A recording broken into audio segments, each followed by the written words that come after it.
기계의 두뇌, CPU의 원리 파헤치기. 자, 오늘 다뤄볼 해설 자료는 눈에 보이지 않는 비시적인 물리학의 세계에서 출발해서 지금 이 순간에도 여러분의 스마트폰과 컴퓨터 속에서 엄청난 속도로 뛰고 있는 그 심장에 도달하는 아주 매혹적인 여정입니다. 바로 시작해볼까요? 가장 먼저 던지게 되는 아주 근본적인 질문이 하나 있죠.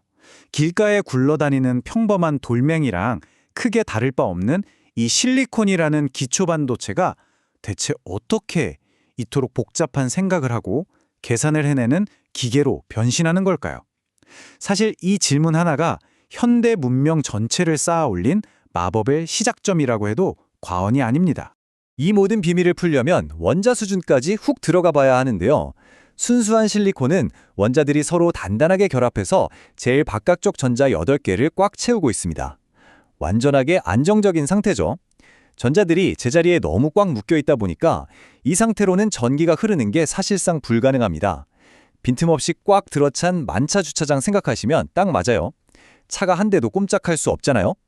전기가 흐르려면 전자가 움직여야 하는데 이 순수 실리콘은 너무 완벽해서 오히려 아무것도 할 수 없는 상태인 겁니다.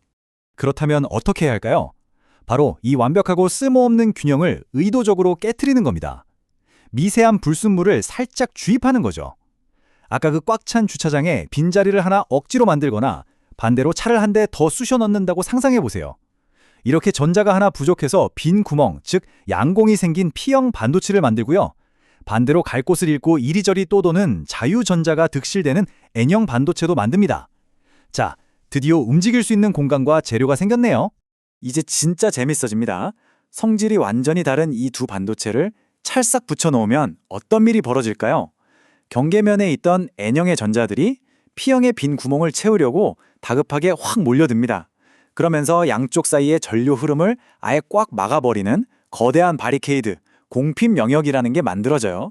평소에는 이렇게 꽉 막혀 있다가 우리가 적절한 방향으로 전압을, 그러니까 순방향 바이어스라는 열쇠를 꽂고 딱 돌리는 그 순간에만 바리케이드가 열리면서 전기가 통하는 일방통행로가 완성되는 겁니다. 그리고 여기서 인류 역사를 통째로 바꾼 첫 번째 거대한 돌파구가 등장하죠. 네, 바로 트랜지스터입니다. P형과 N형 반도체를 샌드위치처럼 겹겹이 쌓아서 만든 아주 미세한 스위치인데요. 우리 방에 있는 조명 스위치랑 원리가 똑같아요. 샌드위치 중간에 낀 얇은 햄 같은 층에 전압을 살짝만 주면 굳게 닫혀있던 바리케이드가 확 열리면서 전기가 흐르게 됩니다. 스위치를 켜고 끄고 이 엄청나게 단순한 동작이 컴퓨터가 아는 유일한 언어 1과 0이 탄생하는 순간입니다. 그럼 이걸 어떻게 써먹냐고요? 방금 본 그 작은 트랜지스터 스위치들을 직렬이나 병렬로 물리적으로 차곡차곡 쌓아 올립니다. 그렇게 해서 1과 0을 처리하는 논리 게이트라는 걸 만들어내는 거예요. 두 스위치가 다 켜져야 통과하는 AND 게이트, 둘 중 하나만 켜져도 되는 OR 게이트, 입력된 신호를 아예 반대로 뒤집는 NOT 게이트, 그리고 한쪽만 참일 때 작동하는 좀 더 정교한 XOR 게이트까지. 이런 식으로 스위치들을 엮어서 다양한 논리를 구성하는 거죠. 컴퓨터는 우리가 쓰는 10진수가 아니라 1과 0, 이 2진수로 세상을 보잖아요. 그럼 계산은 어떻게 할까요? 방금 말씀드린 그 게이트들을 조합하면 됩니다. 결과값을 구하는 데는 XOR 게이트를 쓰고 다음 자리로 넘어가는 자료 올림을 계산할 때는 AND 게이트를 엮어요. 세상에, 이렇게 하니까 실제로 이진수 덧셈을 해내는 반가산기 회로가 뚝딱 만들어집니다. 기계가 마침내 생각을 하고 연산을 하기 시작한 거예요. 1 더하기 1이 10이 되는 이 놀라운 마법이 방금 우리가 만든 그 아주 작은 실리콘 스위치들의 조합에서 나온 겁니다. 지금까지 살펴본 이 수많은 논리 게이트들을 한데 거대하게 묶어놓은 게 바로 ALU, 산술 논리 장치입니다. 이건 100% 트랜지스터로만 이루어진 순수 하드웨어인데요. 여러분의 프로세서 가장 깊숙한 곳에서 더하기, 빼기, 곱하기, 나누기 같은 엄청나게 무거운 계산을 묵묵히 다 해치우는 초고속 계산기라고 보시면 돼요. 스마트폰에서 부드럽게 돌아가는 고사양 게임이던 친구한테 보내는 카톡 메시지 하나던 결국은 전부 다 이 초고속 계산기 안에서 0과 1을 미친 듯이 연산해서 나오는 결과물인 셈이죠. 그런데 현대의 CPU가 지금처럼 압도적인 성능을 내려면 이 개념을 그야말로 기하급수적으로 뻥튀기 해야 했습니다. 그래서 모스펫이라는 아주 특수한 형태의 초소형 트랜지스터를 쓰는데요. 여러분 지금 이거 보고 계신 그 스마트폰이나 컴퓨터 안에도 손톱만한 칩 위에 이 모스펫 스위치가 수십억 개나 빽빽하게 들어차 있습니다. 진짜 상상이 가시나요? 전압을 주냐 마냐에 따라 빛의 속도로 길을 열었다 닫았다 하면서 수십억 개의 스위치가 동시에 군무를 추는 거예요. 진짜 인류공학의 끝판왕이죠.